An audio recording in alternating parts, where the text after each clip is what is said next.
બનાસકાંઠાના લાખણી તાલુકાના આગળથા અને ધાનેરાને જોડતો મુખ્ય માર્ગ બન્યો છે ભ્રષ્ટાચારનો અડ્ડો।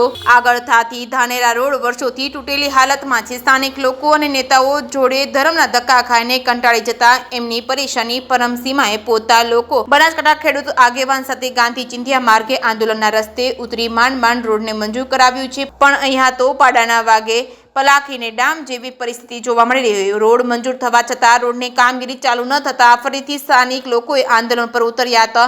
માંડ રોડનું ખાતમુહૂર્ત થયું તો પણ ફરીથી એક સાંધો ત્યાં તે તૂટે તેવી પરિસ્થિતિ ઊભી થઈ રહી છે। ખાતમુહૂર્ત થયા પછી થોડા દિવસોમાં કામ બંધ થઈ ગયું હતું। એક વર્ષથી પરેશાન થઈ સ્થાનિક લોકો તગારા પાવડા સાથે જાતે જ કામગીરી કરવા રોડ ઉપર ઉતર્યા હતા, તો ત્યાં પોલીસ આવીને આગેવાનોની અટકાયત કરી રોડની માંડ કામગીરી ચાલુ થઈ। તો હવે આગળથાથી ધાનેરા રોડને સમતલ કર્યા વગર જ માત્ર બંને સાઈડો ભરી ઉપર છલો રોડ બનાવવાની કામગીરી જોઈ ખેડૂત આગેવાન દુલાભાઈ ખાગડાએ સ્થાનિક લોકો સાથે ત્યાં જવાબદાર અધિકારીઓને મળતા કોઈ સંતોષકારક જવાબ ન મળતા એમને આ રોડની કામગીરીમાં મોટા પાયે ભ્રષ્ટાચાર દેખાતા ગામે ગામ મીટિંગો કરીને હજારોની સંખ્યામાં બીજી ઓગસ્ટે શનિવારે પાલનપુર કલેક્ટર કચેરી પોતાની રજૂઆત અર્થે થશે। અને વધુમાં દુલાભાઈ ખાગડાએ જણાવ્યું હતું કે છેલ્લા 30 વર્ષથી ભાજપના શાસનમાં સૌથી વધુ વિકાસ માત્ર ભ્રષ્ટાચારનો થયો છે। ભ્રષ્ટાચાર સિવાય ગુજરાતમાં કંઈ જ વિકાસ થયો નથી। જો અમારી માંગણી સંતોષમાં નહીં આવે તો આવનારા સમયમાં ઉગ્ર આંદોલન થશે તેવી સંપૂર્ણ જવાબદારી તંત્રની રહેશે। જે કે સિંહ ગુજરાતી સાથે મહાદેવ પ્રજાપતિ, લાખણી।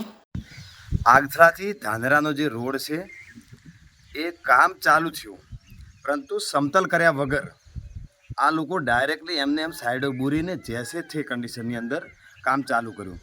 આપણે વિનંતી એક જ છે, રજૂઆત એક જ છે કે આ જે ધોરા ટેકરા છે એને થોડુંક સમતલ કરી, ક્યાંક ધોરો હોય તો તોડી, ખાડ હોય ત્યાં નાખી થોડુંક સમતલ જેવું જાય, જેના લીધે આવનારા સમયની અંદર એક્સિડન્ટ કે અકસ્માત થવાની સંભાવનાઓ ઓછી રહે।